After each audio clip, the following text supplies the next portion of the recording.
How's it going, everyone? Wayne the Unknown here, and welcome to Geekin-Out, where we basically discuss everything nerd and geek related. Tonight, we are doing a new segment called What Was It Like Making? And I am joined here by Andy and Marco, creators of the web series Bucketheads, A Star Wars Stories. Hello, Wayne. Thank you for having Hello, us out. everybody. I'm Andy. And I'm Marco. Woo! So again, thank you guys for coming on and wanted to talk about your web series, Bucketheads, Star Wars Story. So to begin, I'll start with Marco and then you, Andy. Well, I guess for both of you, and Mark can go first. What made you come up with the name Bucketheads? Oh, that's a great question to get started.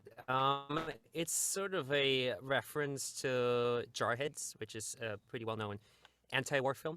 And it is also a derogatory term that's already established in Star Wars canon as referring to stormtroopers. So we were brainstorming a whole bunch of titles. It was our working title for a while, but then we just liked it so much that we just went with it. Nice.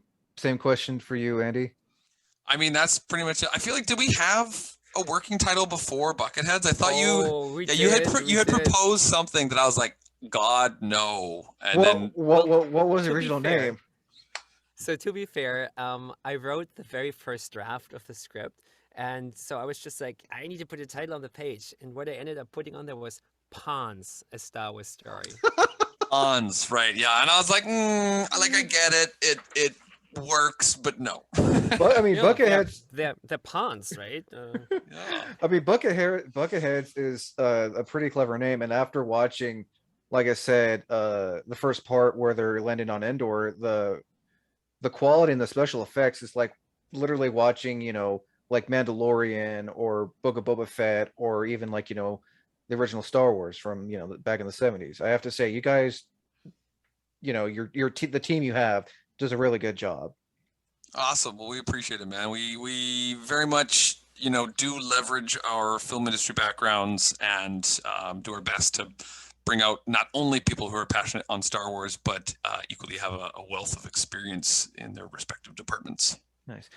So started with Andy, and then I'll go to Marco. What inspired you guys? What inspired you guys to want to make this? Ooh, interesting question. What inspired us? Well, I'm a little these are definitely going to be different answers. I know this. I was inspired to make good films. That's about what I would say. I did not come from this love of Star Wars background that Marco does. Now, I do love Star Wars, and I absolutely grew further into this as we did it. I always loved the original trilogy. Like I enjoyed the movies and the properties and everything, but I really was not the most knowledgeable person about Star Wars.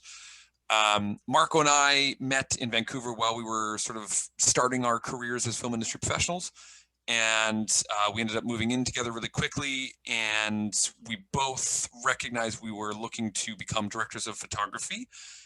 We loved working within the camera department and equally wanted more experience making films, period. I mean, we definitely wanted to brush up on our cinematography skills, but we felt that it would be a wise idea to perhaps create something ourselves, because that way we control the strings and we can ensure that, if the project doesn't happen or if there's an issue, it's our own fault and not like, oh, you just have to live with this thing that was made because someone else screwed up. So that was sort of the beginning of it. And then once we recognized that we were able to have a business relationship and we wanted to kind of start this dual cinematography thing, which is very outside of the box from a professional standpoint for cinematographers. Right. We needed something to do. We didn't, what do we create our own original story? Would that actually garner any attention? What could we do? And it was about that same time that Marco, who is very much more the origin Star Wars guy, was already joining the 501st Legion.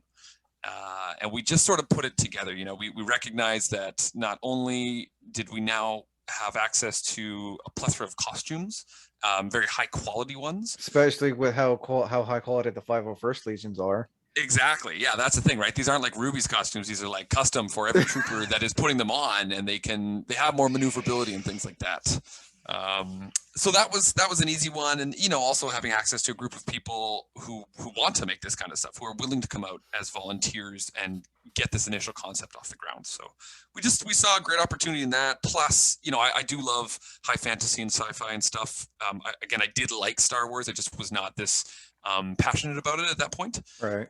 And so that was sort of an easy choice once we kind of saw the light bulb. We were like, well, yeah, now we're making a Star Wars fan film, and kind of took off from there.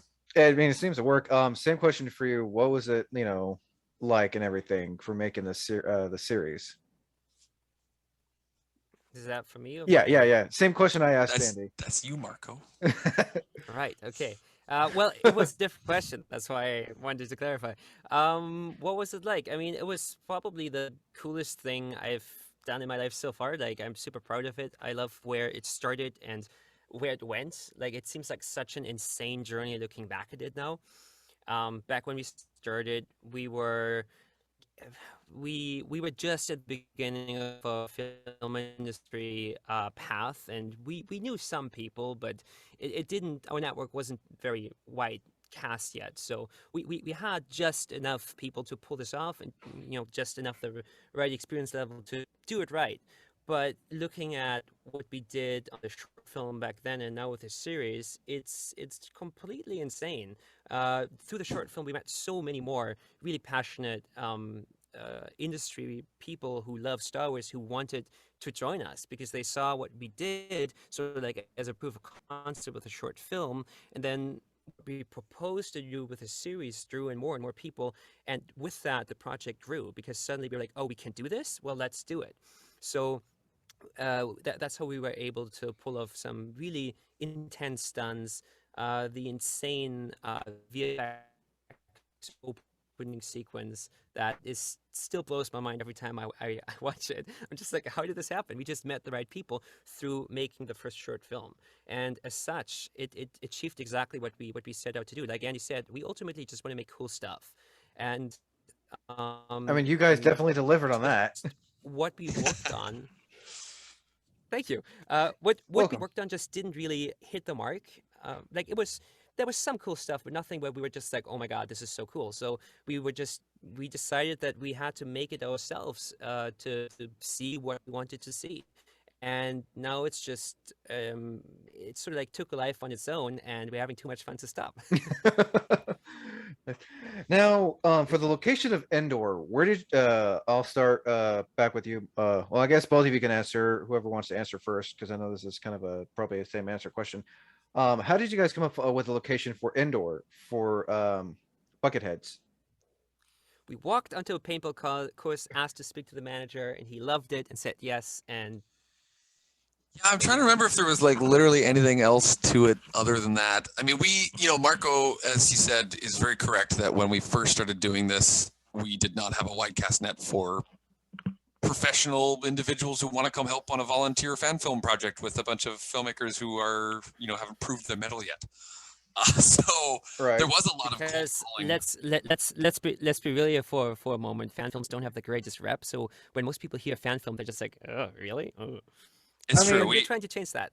I mean, I've looked at a lot of fan films, and I've seen a lot of I've seen probably like really two, three, yeah, about three Star Wars fan films. One mainly of with the actor Jamie Kennedy who did one as Obi-Wan Kenobi and a Han Solo one, and then the one of Maul cosplay where he doing his yes. Darth Maul. And those are like The classics. the quality of those is it matches the same quality that you guys are doing. Like it's hard to find a good a bad, I should say, Star Wars fan film or series. There's a lot out there. I mean, it's a wide it's a breadth of, I think, fidelity for these fan films. There's everything in between. There's good writing and bad visual effects, and there's bad writing and great visual effects, and there's everything in between for fan films, I think, that you can think of. And that's part of the allure for people, is that you can not only step out into your backyard and make one, but you can also go and see what other people are doing and how creative they're getting. And from the filmmaker standpoint, as much as that is a headache a lot of times, having that creativity and having to problem solve is also something we really enjoy doing. So nice. I'll start with you, Annie, and then Marco, probably will be the same question. What was it like? What was it like having this team help you with this? This series, whether it be working on the special effects, the costumes, the location, stuff like that, the stunts, and all that work. The team is everything. I have such a different answer than you already, and I know I do. My philosophy is fair. My philosophy is surround yourself with people who are better than you at their thing. Like, I don't know anything about special effects. I don't know anything about construction. I don't know anything about visual effects. I'm a cinematographer. I know camera, and I'm an editor, so I know that too. But there's so making a film requires such a vast variety of different skill sets, and if one department doesn't deliver, the entire film suffers. And that is honestly my favorite thing about this project, that we've been able to attract such an awesome team that is so good at what they do, and they all come together in their free time to make this project with us. So honestly, the team is probably my favorite part of this entire production because they're such awesome human beings. Go, Andy. Well, I mean, I would like to entirely agree with you that you surround yourself with people who are better than you, which is why you chose me as your business partner. So that was the most glaringly obvious part of the statement. No, I mean, everything you said is correct, and obviously how we both feel. The only thing I was going to add is that it is, it's such a weird project with the volunteer nature of it and how long we've been doing it, that it is somewhat of an unwieldy beast to have such a large team, and try and do something of such a great scope. It's awesome. Like, we're very fortunate that we can do this, and we're fortunate that we know people who are willing to donate their time and are equally very skilled individuals in many ways. But I can't overstate sometimes to schedule, to ensure people, and this is part of our mission statement as well, as filmmakers, for in particular our volunteer stuff that we do, that we try to give everyone who comes out something out of the project. So we don't want to just bring people out who maybe they're operators in the real life, camera operators or something, and they're bored of operating, and they might be really good. So we ask them, but maybe they wanted to try their hand at special effects and they want to blow something up. So we say, okay, as long as we can work this out and it's safe and there's no issue, then yeah, that's great. You're going to get to go do that thing. And so that's been a lot of fun too. Like, it stopped, I think, long ago being just Marco and my thing. It will always be our baby, but it's kind of become a lot of people's thing at this point, and it's really exciting in that way. You really do see how passionate everyone is behind this. I think that's like with any film, whether it's a low budget, or big budget. I think, as long as like the cast and crew get along, then you yourself, have a good project in itself. How many crew members do you have, if you can recall, for this project? Actually, I just saw on Slack, which is because I was just looking at that before I jumped in here, which is a project management app that we use. We have, I think it's Discord for adults. yeah, exactly. Discord when you're doing business. Nice. Business Discord. We've got about 63, I think it is, individuals on our Slack. Okay, I see Marco's got a thing to say here beforehand. We've got about 63 on our Slack. Some of those are people who are with the project and no longer do anything with it. Also, many people are not on that Slack. Background actors, many people. So I would estimate, correct me, I can see he's going to correct me here, but I'm going to estimate between 100 and 120 people. That's a lot. It's more than that. So we have sort of like a core team of, I want to say, around 20 people that just work on the project regularly. But whenever we shoot, we bring in tons of additional people that form the actual film crew on the day. So between all the shoots we've done, we've had around 150 to 200 people work on set with us. That's and a I lot. think the biggest crew we've actually had on set in a single day was about 85. Yeah. So it's Damn. The project is growing more and more to a point where we are just like, is this still real? Like, are we doing this? It's really cool. You can tell that these people are like interested. Oh, 100%. Yeah, when you have to ask them to get up at 5 a.m. on their weekends and come like stand in the blistering heat in either in the forest in armor or in a studio with no AC during a heat wave, and they do it with smiles, they're passionate. Now on the acting side, well, before I ask about all the other actors, I gotta ask, what was it like to have Mark Meer voice one of the stormtroopers? One of my favorite moments of all time. We recorded all his lines remote. 7-1 was able to set us down, but she didn't make it. Our cover is blown, but we still have the General. Our closest extraction point is 5 clicks north. TB-212, you're on point. I don't want any more surprises. That's the usual studio where he records most of his work. I know that's where he recorded all his lines for Mass Effect, so it was the same studio where he was Commander Shepard. So we just had like a live feed of him, and just directing Mark Meer was just the coolest thing ever, because the guy just is obviously incredibly experienced and professional, and definitely just gives you everything you want. You're just like, Mark. And he's very down to earth too, is the other thing. Like, it was cool off the bat for him to be interested in the project. When we sent it to him, oh god, how did it work? We knew some other filmmakers that were equally doing their own project, Galactic Battles, I think it was called. And it was like 4 different kind of sci-fi property crossover fan film thing. And they had just worked with Mark. And so we were talking with them about possibly utilizing some of their VFX artists, visual effects artists, pardon me. And which we did. And they just mentioned, the gentleman that we were in connection with just mentioned that they had just recently worked with Mark, and if we wanted to approach him, they could probably line something up for us.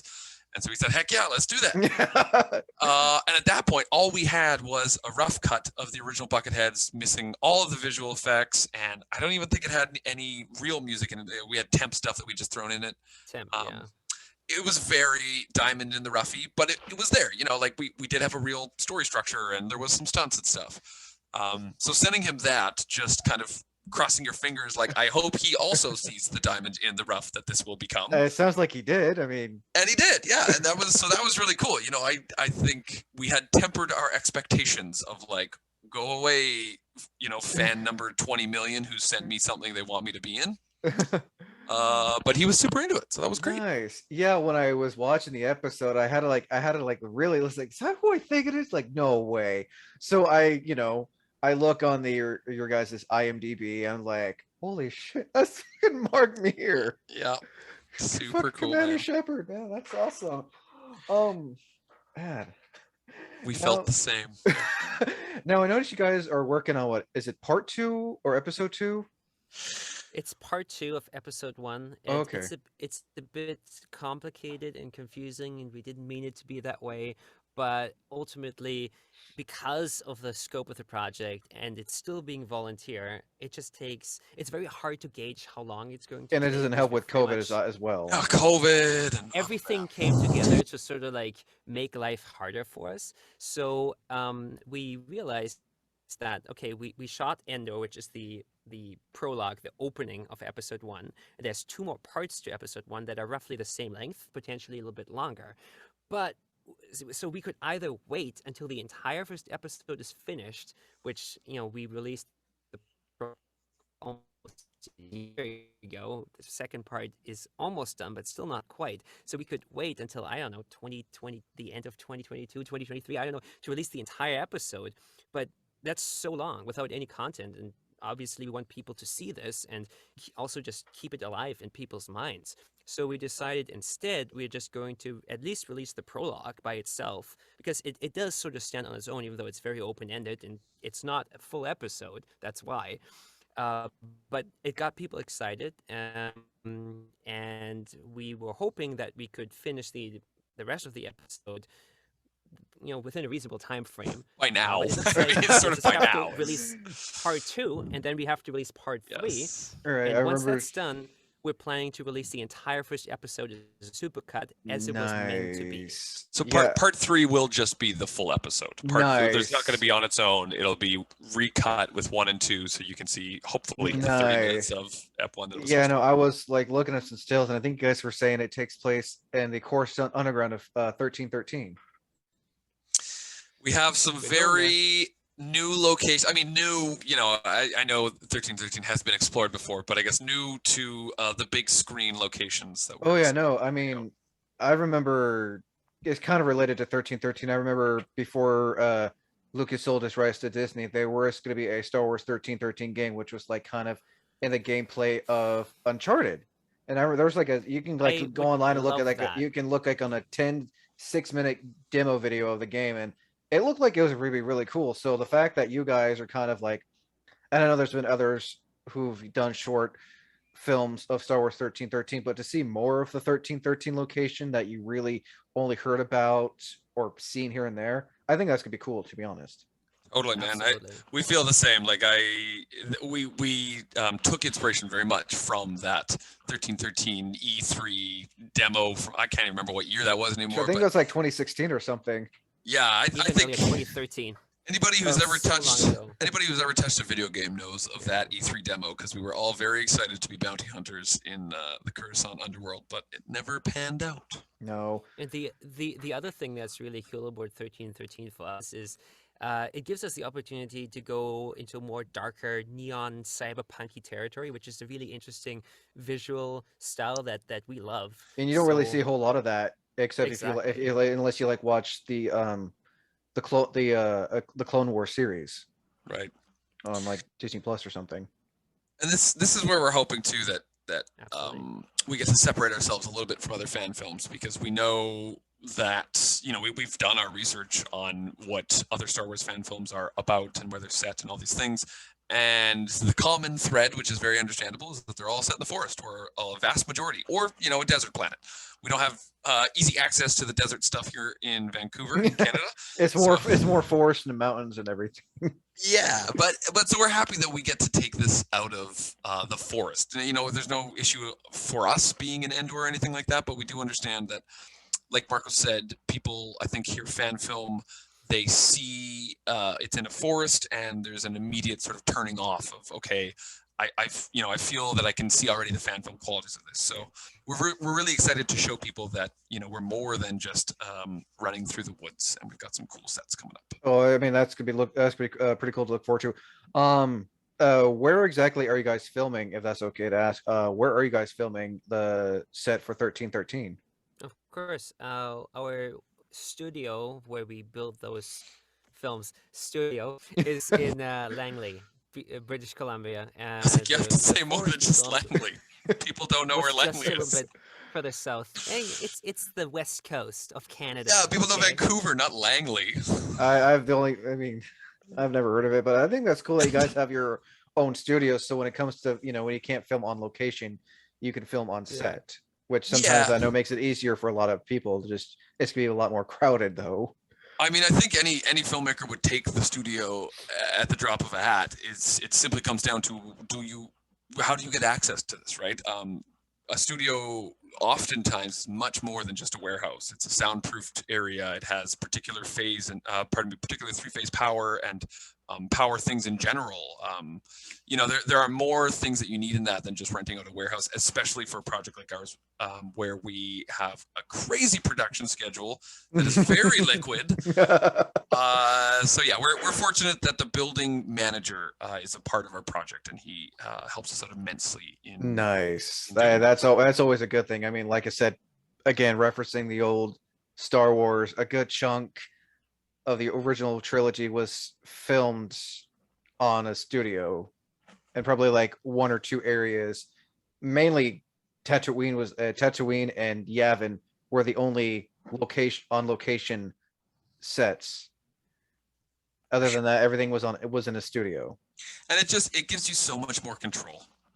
When you're in the studio, if you have the money to realize your dream, then you control every element. You control the way the wind blows. You control where the sun is. You control if it's raining. You know what I mean? It's so much better to work in a studio Most times. I mean, every project has things you need to consider, but if we were to broad stroke that rule, I think every filmmaker would say take the studio. Well, no, most definitely. Now back to the actor question. How many actors, like the main character actors, do you guys have for this series so far? I guess starting with Our core, Marco. yeah, our core cast is actually pretty compact.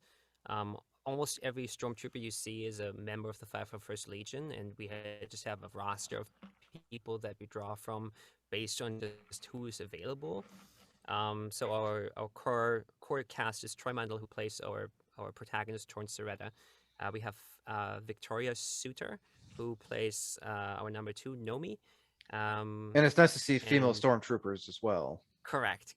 Which with we've the never little wanted to shoulder shy away droid. from. That's good. And then we have a number of really awesome supporting actors. We have Nicholas Harrison, who plays a yet to be revealed character, I believe. Yeah, I almost didn't want to say certain things. I'm like, we've got Yeah. people. Don't want to spoil. I mean, like I said, this won't be out till like May Yeah. 4th, but I get you don't want to spoil it too much. Completely We have understandable. Joey Monroe, who's in the first episode. He's the Hamilton trooper at the end, who's all bloodied up. He's going to come back.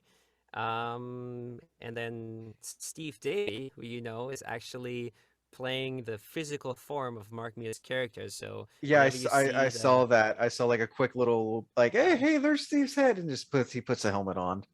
Like I know that Yeah, guy. so, I know him. I interviewed him a while back. he doesn't really get to show his face, but he's acting a lot in this series for sure. That's that's really good. I mean, that's like that's how Lucas had it back then. You know, hire a bunch of guys who people who would wear one would wear the armor, and then you have someone else do the voice, and Yeah. Yeah. you have like probably like one or And- two actors voice almost like 20, 30 stormtroopers. That is true. And that kind of happens a lot with us as well, where we use probably 5 or 6 people to do all of our Walla. It's really a fun time. Just on the note of the physical acting, that's also a very important thing that often overlooked. A lot of the acting is obviously in the voice, especially if the character doesn't have a face. But equally important, all the physicality, all the movement is needs to be correct. You have to make sure the voice matches the body movement and everything. Not only that, but there's actually a lot going on just with how an actor moves. This is actually something we learned. I don't want to say the hard way, but we certainly learned a lesson on the short film because our main actor Troy Mandel, he's an amazing actor, very physical actor. He insists on always being the guy in the suit. He doesn't have a body double except for like the most intense stunts. But even like most stunts, especially in the original short film, like that sliding, for example, he did that himself. If they can do it, they will. Exactly. We'll let them if we'll let them. Very exciting as well. But he's and he didn't tell me this until after the fact. He put a lot of deliberation into how he would aim his rifle and how like his shoulders move and whatnot. So we did a couple of pickup shots for the short film and this series. We do pickup shots all the time. It's necessary. No, we don't do them that much, Marco. Just a little bit Yeah. we do it. Just a little bit. Back for the short film, for the pickup shots, he just wasn't available for a day. So I'm like, oh, I'll just take one of the 501st troopers. It's no big deal. And was for some of the action stuff, some of the quick cuts during the firefights, but you truly can't really tell who it is. Except he could very much tell. He was like, oh my God, this guy is aiming his gun so wrong. This looks terrible. Oh my God, we need to remake this. And when I looked at it, I'm like, you know what? You're right. Yeah, he like the way he handles his blast is just quite different. And it's especially obvious now in this series where we made this decision very deliberately. If you look at how Torrance character moves and how Steve's character moves, vastly different in the way they walk, in the way they move their arms. Like you can actually look at them and be like, okay, yeah, that's a different trooper. I imagine, and I'll start with Andy on this one. I imagine when it came to like, getting a bunch of stormtroopers, you guys had to do your research on like how the stormtroopers acted and moved and everything. Yeah, I mean, even what is it, 5'10"? Now, does this rule come originally from, I can't remember, the Star Wars universe and lore itself, that stormtroopers can't be under 5'10", or is that a Disney Parks thing? I remember we've talked about this a number of times. It's a Disney Parks thing, thing. but we've even, I mean, have you ever seen a short stormtrooper on So- screen? Like, Aside from Luke Skywalker. oh, sure, but I mean, even their like body profiles, it was stuff that we had to look at and make sure that they match, that they fit into the universe. That is honestly a hard part of the project itself, is trying to ensure that there is that level of on-screen production value that a lot of people want to help out with the project, and we are Right. really appreciative of that. But sometimes you do have to say no to people. Again, we try to give everyone as much as they can get out of the project, but sometimes you do have to choose vision first and ensure that your project crosses the finish line so that all the rest of them can get something fun out of it. Right. Doing that research was definitely a part of it. Looking at how they moved, how they walked, what were the military tactics they used, what kind of builds do they have, how tall can they be, all these things. Right. I mean, I know there's also the joke that stormtroopers can't aim. Well, we try to prove that one wrong here on Bucketheads. I mean, it's nice seeing. It's nice seeing this a different perspective from the stormtroopers. You don't really see their perspective a whole lot unless you play like the games, or again, you watch fan films. Yeah, and I mean, I think that's that it kind of goes back to your first question, like what was the inspiration of this whole film. Marco and I have similar tastes when it comes to films. Not in all regards, but that we both enjoy darker, grittier, and that is not to say that these things are mutually exclusive, but more realistic films a lot of the time. And in talking about war films, which very much is what Star Wars is. I mean, you're not wrong. It is a war film through and It through. is. Whether it's the original, whether it's the prequels, the original trilogy, or the sequels. And they dress it up, right? They dress it up and they put a lot of color and a lot of fun mechanics and things into it. And so that was a bit of our goal, was not to necessarily strip away the color, but to give it more of a realistic tone. We did feel that, like you said, you never ever get to explore, for the most part, or it's a meaningless character growth. Finn, you don't get to explore the stormtroopers, really, right? Like No. they even come up with some cool ones like Phasma, and then just throw her away. Like the stormtroopers were originally modeled after the clone troopers, but they age, so you're gonna have to find. You can tell, and again, like I said, it's nice to see that you have a wide variety of stormtroopers, and like you said, unless it's a fan film or a video game, you don't really see any at all female stormtroopers. No, Which I think what's cool is that you guys do that. Going to the clone troopers too, you do get to feel what the clone troopers are like and their personalities, and right, and so then we move into an era of not real, but not not test tube babies, people who have childhoods and other experiences, and surely personality, and we never get to explore them. No, and I'm glad you guys are exploring that. Back to Marco before we were talking. What's have you guys ever what's it like when you promote this at conventions? Conventions, it's a blast. I mean, we get to go and show our stuff, and people mostly love it.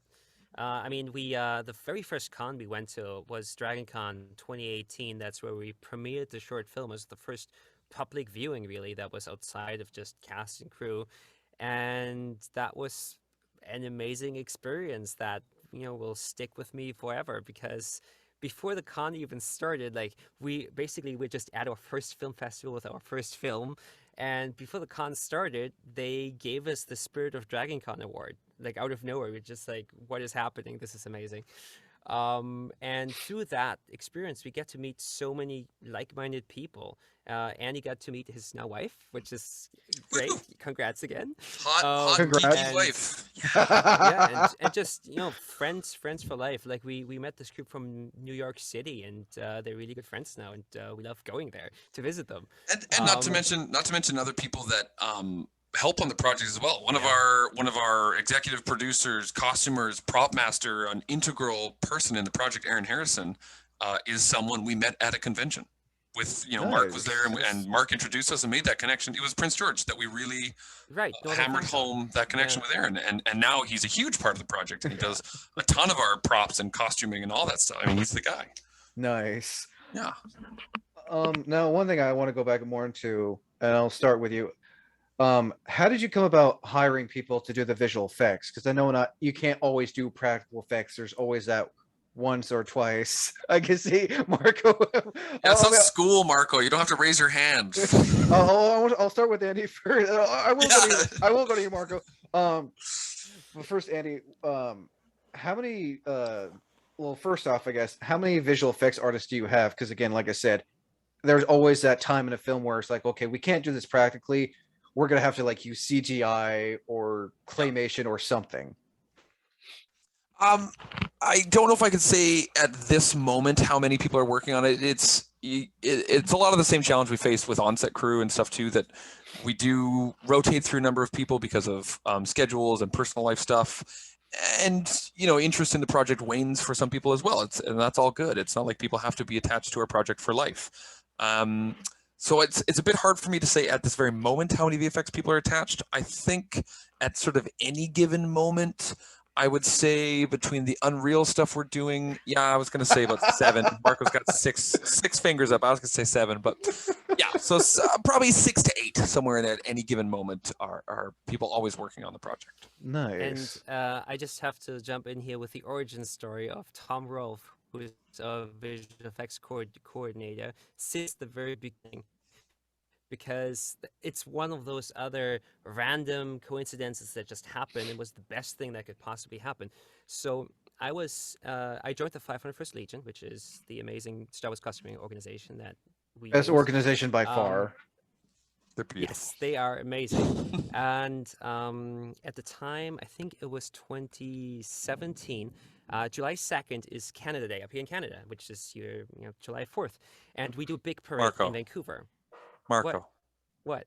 Did you pass your citizenship test? Oh my God, July 1st. I'm so sorry. I'm so sorry. Marco. Edit that out. I'm going to send this to the Mounties, man. You always got to have humor in this series. Love it. Anyway, it's Canada Day. It doesn't matter what date it is. Whatever day that happens on. As you were saying. Big parade downtown Vancouver, big parade with a huge amount of stormtroopers. And I had just joined, I think earlier that year. Didn't really know a lot of the people yet, but it was like the biggest event so far. That was that was like 2 months before we wanted to go to Camera to film Bucketheads, and we still really didn't have visual effects figured out. So. Or stormtroopers, to be honest. Like I had asked a couple of people, but not a ton yet. So the VFX was like, we'll fix it in post and figure it out in post. Basically, we'll figure it out later. But I was like with 50 stormtroopers, most of whom I didn't know. So I was just going around asking people like, "Hey, do you want to be in my Star Wars fan film as a stormtrooper?" And most of them were like, "Yeah, that sounds awesome." And then this one guy was just like, "I mean, yeah, but do you need visual effects?" And I'm like, "Funny you asked. Yeah, yes, we do." And he's like, "Well, I've been working in visual effects for 20 years for this very well-known company that does well-known films, and that sounds awesome, and I would like to help you." And we're like, "You're hired." And he was like, "Yes."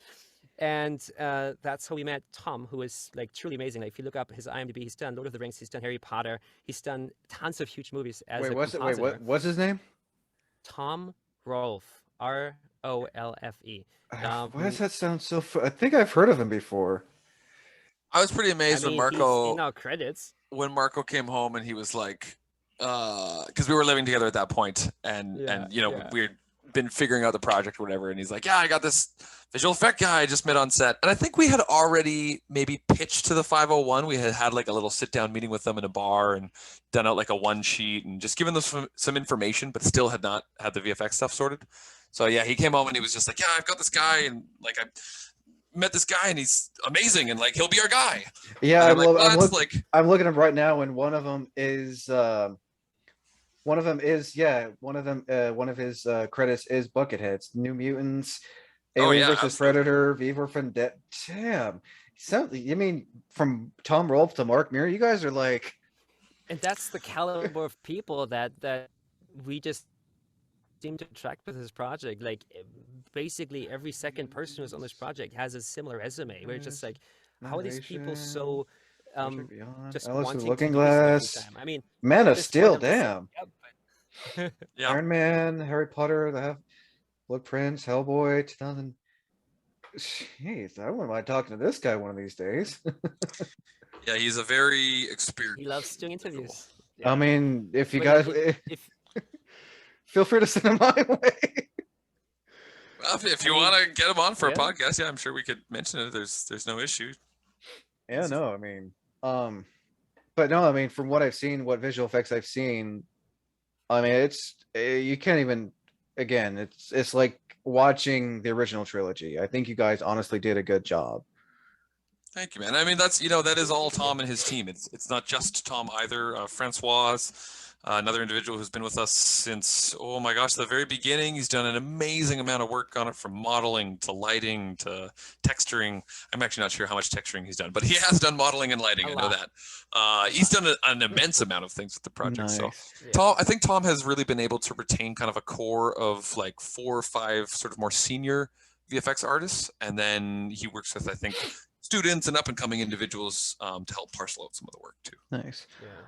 And on the I know you guys like talk about this. What's it like for I imagine you guys also have makeup artists, like special effects who do the makeup, like the scarring, the blood or whatever. Absolutely. My wife is a makeup artist, so I know an okay amount. Well, I mean, I know an okay amount about this just from being a filmmaker, but yeah. So Heather Morlage is our lead makeup artist, and I believe I can't. It wasn't her in the original short film. We had another woman, Chelsea. I want to say Frizzle. It's been so long. That's It right. is Frizzle. Wow, that just sounds like a made-up name to me right now. But Chelsea Frizzle, who's a wonderful gal, and she was our original makeup artist for the original short film. And then that real quick. just life happened, and she moved on. And we then started working with Heather Morlage, who's an awesome individual as well. She does an amazing amount of makeup and scars and dirt and blood and all these things for us. And then we've brought on other people as assists and things like that. I'm trying to get Nicole out more and more to help out with that kind of stuff as well. But Nice. yeah, it's always fun to come up with those looks, and I mean that goes for costumes and for everything, but to kind of come up with that stuff in pre, and then see how it all comes together when you're actually making it or actually filming. Now that you mentioned that, the costumes, especially for the stormtroopers, how did you guys? Again, I know you had to do your research to get each individual costume right to look as accurate. How did you guys come about the costuming? I'll start with Marco on this first. What was it like getting these out the armor for the stormtroopers and everything? We basically structured the film around the costumes. We looked at what do we have? We have stormtroopers. Let's make it the stormtrooper story. So those were never really a concern for us beyond what are the limitations of that costume. And there's a ton. Like having worn this costume myself, it is very restrictive, and it can be painful depending on like how you move. Like this would pinch the skin right here. Yeah, So I mean, we had I to be- imagine that would, because those Yeah. those outfits look airtight. Like So stormtroopers can't run, can't sit, and have to move sort of slowly unless you modify the suit to allow for those things, which a lot of the guys have done by now because they really wanted to do this. Like there's this one shot in the short film where the stormtrooper captain, voiced by Mark Mir, is like running for the ditch right after they get ambushed, and that in that moment actually wasn't Steve. It was another first member. I think it was Jamie. Jamie Millman, who had, like his suit was more modified to allow for fast running, and he sprinted like hell to get the shot. And afterwards, he told me, I couldn't see a thing. Like if there would have been a branch there, I would have just ate dirt. Oh, So these guys like went all out because they wanted this to be as authentic as possible, and they obviously nailed it. But the other part of the costumes that's actually really cool, and I want to talk about for a moment, is all the rebel costumes, because those were actually not from the 501st.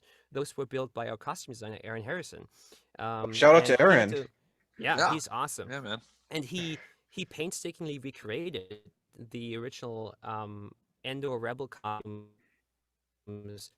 from episode 6 with all the existing reference material that was available, and had to source these things and create them very much in the same way that they were made for the film back in the Oh yeah, no, 80s, I mean, I which, was. funny enough, they're like ponchos that are spray painted, which is so Ye- weird when you think about it, but on camera it looks great.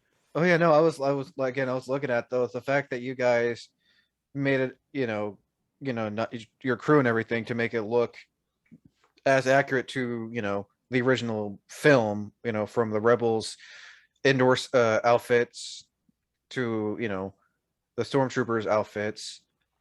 It's again, I can't imagine, what it was like and how much trial and error you probably guys went through to get this project up and going. Yeah, that's been a big not concern, but like it's part of the goal, I think, of being a fan film is that you're aiming to recreate something faithfully, but also insert new ideas, new avenues for your characters to take, or new characters. So we are trying very much to uphold certain aspects of Star Wars and things that we find valuable or that are integral parts of that universe. But then also, you have to be able to paint on some of your own impressions and ideas and things like that to make it your own. No, yeah, no. Before I ask about the music, when you guys were making the Endor scene, did you guys ever consider at first consider having Ewoks in? Because I know with Endor and everything, the Ewoks and everything. Did you guys consider that at first? I think we wanted it from the get-go, but it was how do we do it scenario that I think again just kind of fell in our lap, knowing the 501st here and those individuals. This one didn't really fall in our lap. We actually had to make it happen. The reason we didn't have them in the original short film was because nobody had an Ewok costume. So for the series, we asked them like, "Hey, would you consider making them?" Because we had a couple ladies in the Legion that have Jawas, and they're really awesome at it, and they're the right height. But one of them- Ewoks are like but- what, 3 feet tall or something, I believe. They're a bit tall, Yeah, I they're think. pretty between. Well, I don't even think they're 4 feet. It's got to be between 3 and 4, somewhere in that area. But Marco, the one of them had an Ewok built though. Wasn't that the whole thing? Like, I guess what I mean by it fell in our laps. You're right. We did facilitate the 3 full ones being made, but I thought one already existed, and that's why it was kind of a possibility that one of them already knew how to put this together, like what it would look like, et cetera, et cetera.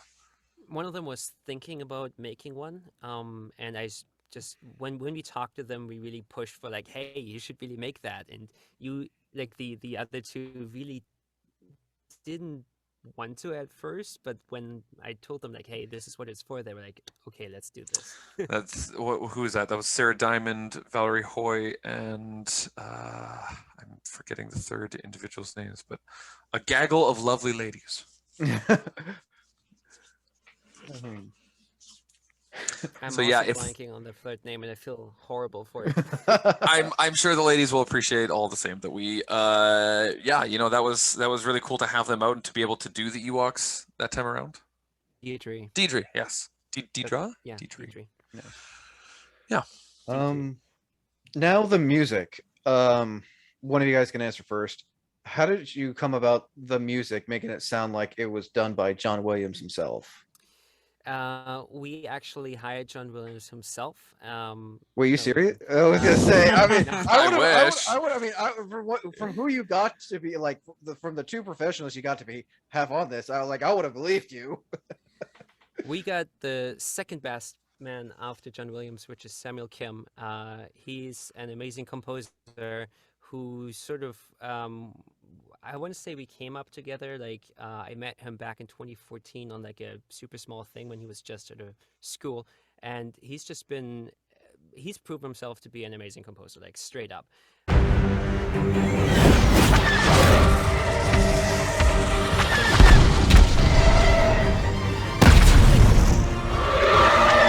Modern. So we looked for elements by Hans Zimmer, specifically from the Dunkirk. Dunkirk Dunkirk had just soundtrack, released, and correct. we loved all the tension that is introduced in that soundtrack. Yeah. We really wanted a soundtrack that helps build the tension throughout the film, and the Is Dunkirk elements would did that this super well. would this be him? That is That's the Samuel man. Kim. Yeah. Nice. Yeah, I was just looking And at what I just look at what he does, and he yeah, does like it seems like a lot lucky. of cover. Yeah, he did tribute for Star Wars: The Rise of Skywalker. Wow. Yeah, I really got him into Star Wars with that, and lucky for us, he got super famous on YouTube about a year ago, like ridiculous. And But he's still pretty writing. young too. Oh, he's very young. Yeah, Yeah, he's doing very well. like yeah, he's and I mean rightfully so, because his music is truly extraordinary, and we're super lucky that he still writes music for us. And like the score in the new series is also by him. And he will continue to write awesome score for us. Yeah, That's we are pretty very cool. I lucky. mean, yeah, no, that's been again the fact that you're able to cast or even have such an amazing talent to begin with is pretty impressive. Now I think this may be your guys' favorite. And I know it's maybe my favorite question. I will start with Marco. What was your favorite scene to record in the prologue? Ooh. I expected a different question. I do like when I do my podcast interviews for Cosplay Contact. I always want to hit them with that curveball question. Yes, The one that makes them really think. Actually, I think this is rather easy in the end. No, it's not. I mean, okay, if anyone, if you want Andy to go first and think about it, you're more than I can say some no, cool moments. Yeah, you go. Okay, I'm just gonna go for this one. The opening long take Steadicam shot on Endor on the surface, where you have this huge impact from one of the X-wings explosion, and the one trooper runs out of the dust. Brown's camera goes to the tree, it shoots a bunch of rebels, keeps running. Like, this whole battlefield was so much fun to conceptualize and then plan and execute. I think we had like 12 troopers in there, like in the trees, a bunch of additional rebels. We had explosions, we had scripts going off. We had a big stunt. It was crazy. Like, that was such a crazy shot, and it was. And really this was cool to all just done on work this out. a paintball course. Correct. Yeah. If you hadn't told me that, I would have just thought you guys just went out to the wilderness and just shot this.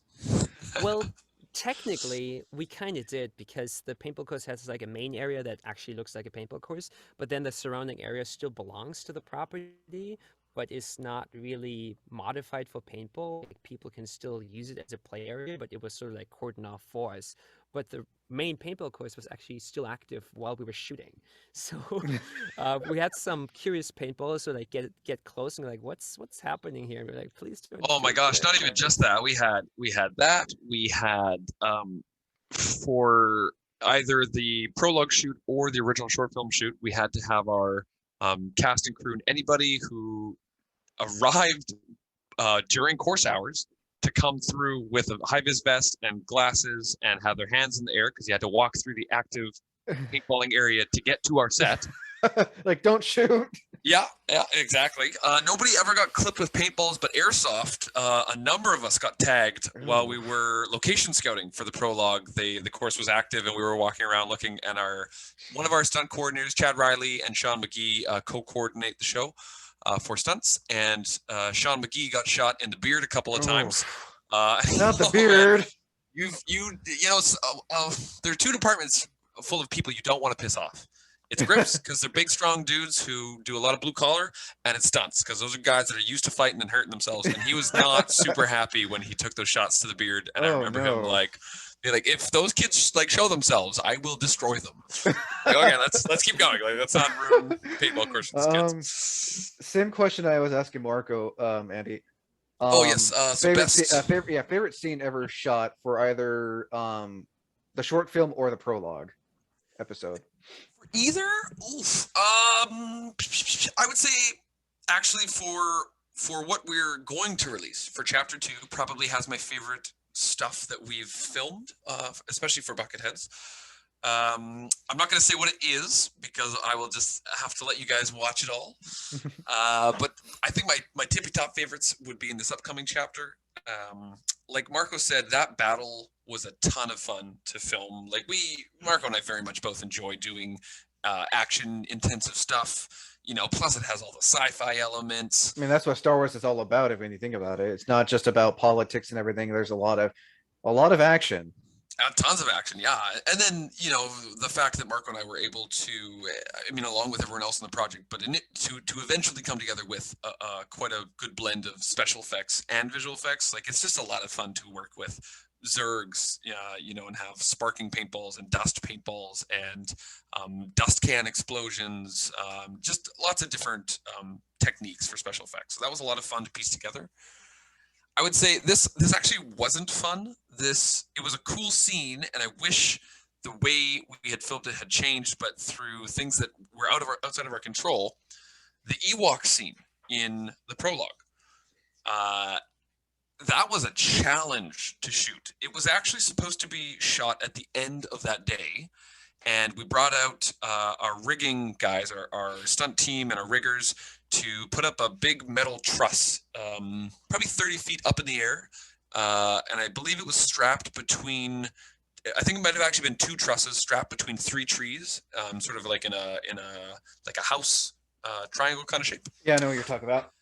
And so anyways, they come out hours ahead of when the scene's supposed to shoot, and they're getting this all ready to, you know, yoink up our stormtrooper and the Ewok and the boulder and all this stuff. And we're filming a different scene, and they come over to us, and it had started to get really windy. And no one, at least myself and Marco, hadn't really noticed this, as we have many, many things on our mind at that moment. And they eventually, one of the guys came up, the riggers comes up, and he goes, "Yeah, I think we need to move ahead with this scene because it's getting dangerously windy. It's not just like, oh, this is uncomfortable or anything anymore. It's now that the trees are actually swaying quite intensely. And you don't want an accident to happen. And, you know, we're about to lift someone up by a pulley system here. They basically go flying at that point. Well, and not to mention, too, that some of the branches had started coming down. I don't know if you guys have a term for that where you are, but we call them widowmakers, where you can't see it, and it comes down. I think that's what we call it here too in the States. We're 100% sure.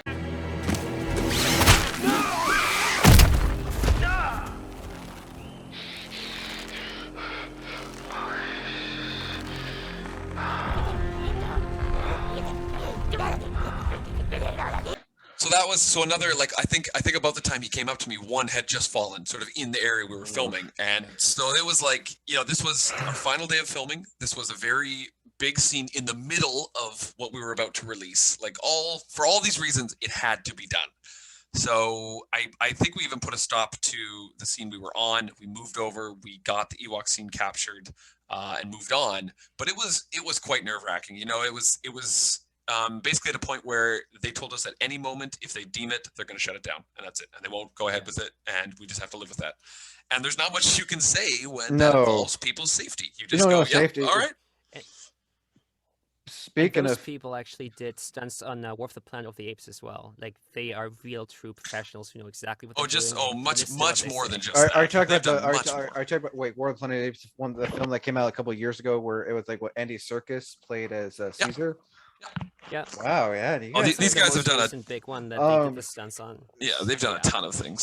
Since we almost talk about all of the crew, props. That's one thing I want to mention. I know prop masters don't always get that recognition, especially, you know, what recently happened and everything. How did you guys come about getting the props and hiring a prop maker to make like the blasters and everything?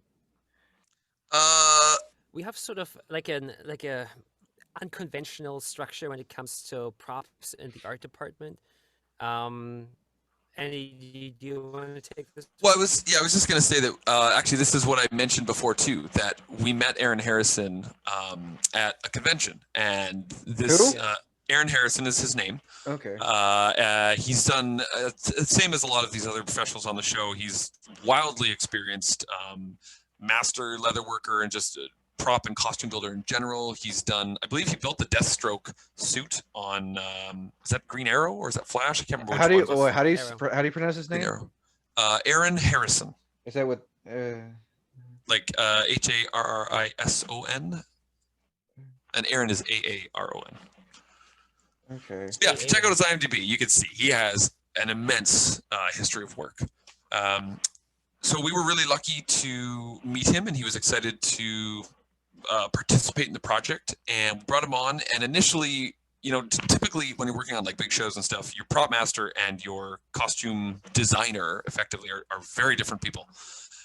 But like Marco said, we have an unconventional structure here on Bucketheads. And we spoke with Aaron about this, and he was happy to take it on until it becomes too much, which at this point it has not.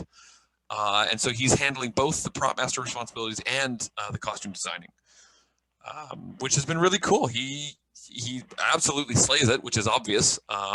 Like Marco said, the ponchos he built for Endor, he smashed a ton of All different the weapons, blasters. all those Yeah, blasters, yeah. yeah, absolutely. And- It's just been. And I mean, he Go ahead, he Marco. works very closely with our production designer Sean Major, who is sort of like obviously as a production designer he oversees all the creative choices that go into anything you see on screen, but he's also taking on a lot of the building responsibilities, which is quite unusual. Like he's also built a number of props. He's extremely involved in building all the sets with our construction coordinator Caleb. So there's sort of like not a super strict separation between these roles on this project because we have so many professional builders and fabricators that all have like a specific thing they want to contribute, and oftentimes it goes outside of the boundaries of what their exact department is. So we have some costume makers who make props, some prop makers who make costumes. Vice versa and everything. Yeah, And then we should everyone helping everyone. We should mention as well that Crate, KR8, is built by its own team of individuals. So KR8 was designed by the BC Droid Building Association, who work with us, or a number of members from, I should say. It's not like the whole group is a part of Bucketheads or anything. They existed before Bucketheads happened, and a number of their members have come on to help design KR8 and make that a reality, as well as our art director, Terry Chewy. Who's KR8 again? It's been KR like it's been a couple of months since I watched the. That's The okay. shoulder droid. Yeah, the shoulder droid on Nomi is KR8. Oh, kind of like how Iden Versio has her little droid from Battlefront 2. Yes, is very similar. It's actually a droid that we modeled this largely after, but we needed it to sit in different ways than Iden Versio's little droid does. Oh, and kind of like BD1 from that Jedi, the Fallen Order. Fallen Order. Fun- BD1 Okay. isn't BD1 He was in the running. He's the one who sits on. BD1 He's the one yeah, who sits on he the just- guy's shoulder. He crawls around. No, I just thought that, but I thought that droid style had a name because what we looked at more were ID droids. Is that what they're called? I'm Pro glad. droids. I'm glad you brought up the droid because I was like, that's the one thing I forgot. No worries. We're all very proud of KR8. The guys and gals who built it did a phenomenal job. We have something like 4 or 5 different models with different functionalities. Some of them are stunt models. They're all weathered the exact same. You can imagine the internal mechanisms have to be different. Like it's really impressive. And then those same people also end up doing the puppeteering. Largely Aaron Gilbert and Andrew Nice. Donatelli have done the puppeteering. Yeah, I couldn't tell what's the droid's name again. KR8. KR8. I was So like, we named it after the Crate Dragon in nice. in Star Wars. Yeah, which is a big part of the Mandalorian season 2 episode 1. Yeah, no. I thought that was impressive, especially with it being a practical effect. Like, that's the one thing I will say I do like about the Star Wars series. All their droids are, if not all of them, are practical. You know, except from, C-3PO is just, I mean, praise, props to the actor who has to wear that suit, Yes, yeah, the Especially protocol at- droids are probably mostly especially at that. But like seeing like the smaller droids, like the the probe droid from episode 1. I mean, Well, episode 5. My bad. lots of them will be. I mean, it was really cool seeing how. Oh my geez, from the new trilogy, soccer ball boy. Why am I Oh, blanking on the name here? BB-8. BB-8 BB-8. Yeah, see how BB-8 was actually created. Like, soccer ball boy. oh come on, BB-8 looks like a little soccer ball. He's He cute as does. heck. But He does. He does. And I've seen people at cons have life-size remote control BB-8s or R2s, but the KR8. Yes. I mean, Yeah. I was like, I couldn't remember the name, and I'm glad, like I said, I'm glad you brought up that droid. It looked, for an animatronic puppet, it's really well made. I can't imagine how long. And you said you have like what, 5, 6 Like versions? five different models depending on what we're doing. What functionality is it using right now, or is it the stunt one that we can throw around and things don't all break and you're like, crap. just like throw it and just. Thumbs. I think it took them about 4 to 5 months to make it from like this is what we're building to here's the finished product. And I imagine you guys also, just like almost every other film, again, whether it's a big budget or low budget, you guys do storyboards as well. Most of the time, yes. Yeah, as much as possible. It is really interesting to work on the project as a background, as a filmmaker, obviously, but like seeing the traditional avenues that you would normally go down when making films, and then sort of what Marco and I end up doing, because we obviously always try to emulate those avenues, but like just with this incredibly drawn out production schedule that, you know, we really try to tackle as quickly as we can. But yeah, you know, a lot of times it's chicken and the egg scenario. Like Right. you would normally do this and then this thing happens. But sometimes because of how our scheduling works, it's like, well, we did a bit of this and then it got us over to here. And now we got to double back a little bit because it's been so much time and something changed. And then we're going Right. to move forward again. So we do try and storyboard as much as soon as possible. We also try and previs as much as possible. And we're both big believers, as you kind of need to be when you're Oh doing yeah, no, larger scale most projects. definitely. 2 more questions before we end this, and it's one I always forget to ask in any kind of interview. I'll start with you, Andy. What was the hardest scene to film, whether it was a short film or the prologue of episode 1? Hardest scene to film. Oh geez.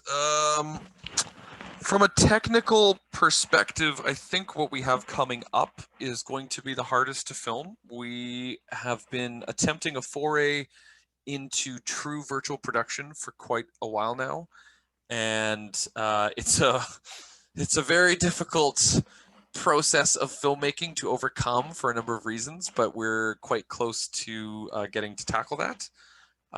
So what is coming up is going to be really difficult to do, but I think super fun.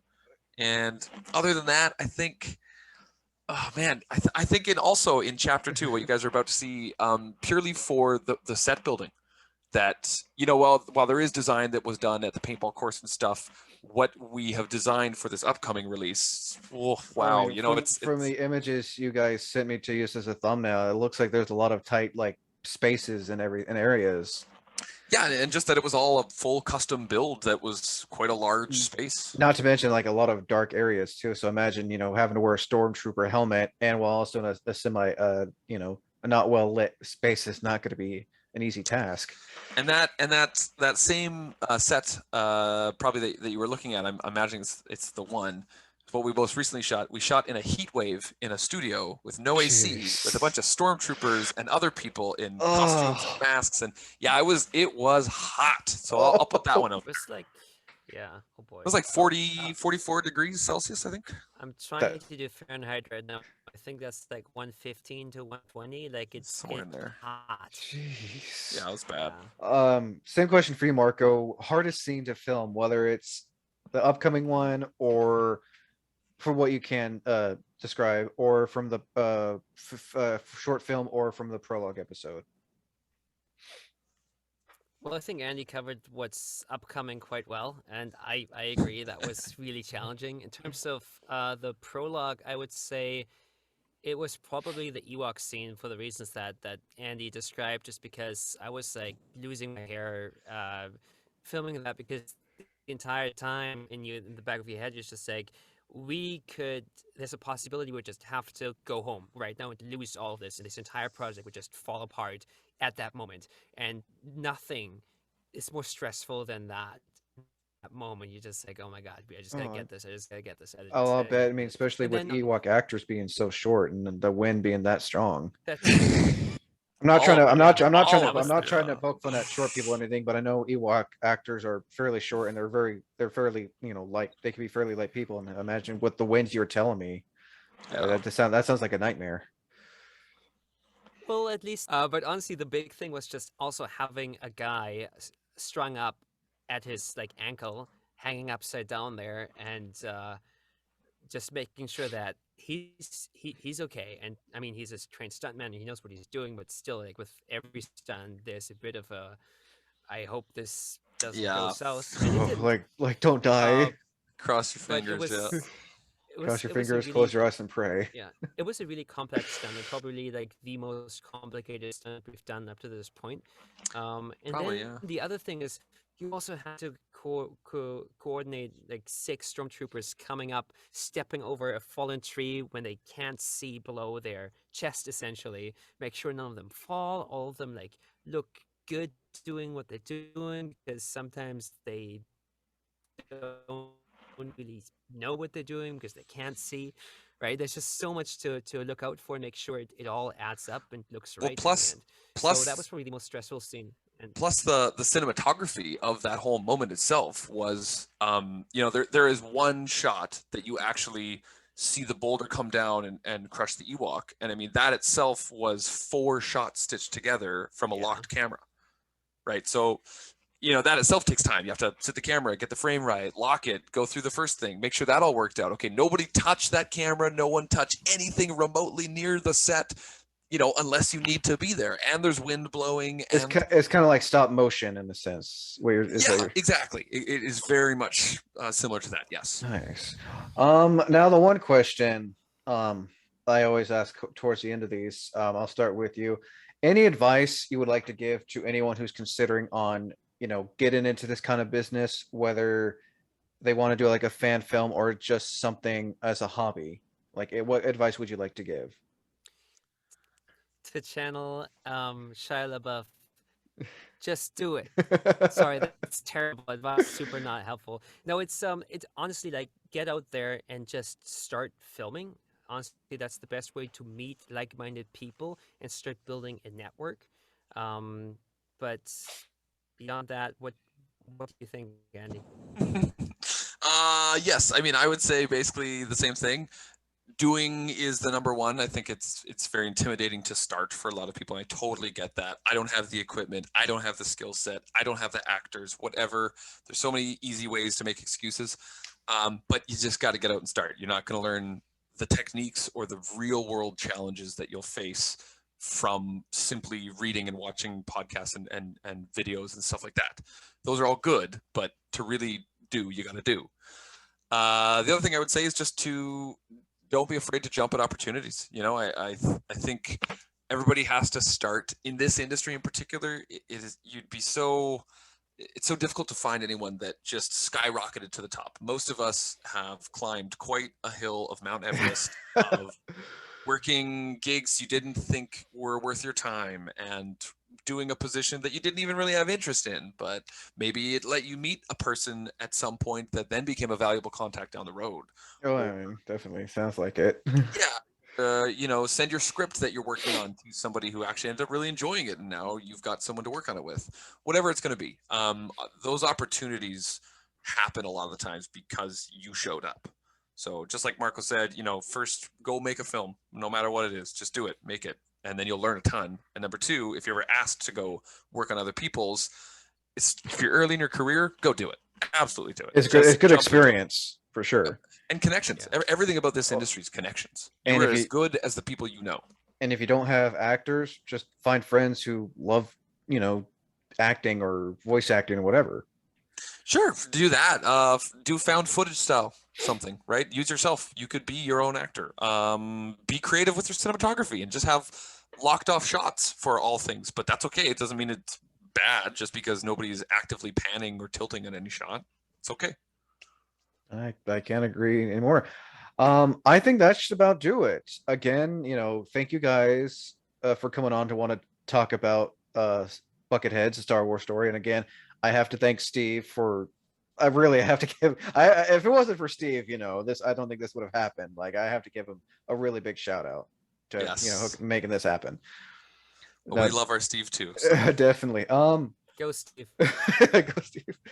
Again, I am Wayne the Unknown, joined here once again by Andy and Marco of Star Wars Story Bucketheads. As always, thank you for listening, and until next time, thank you for watching.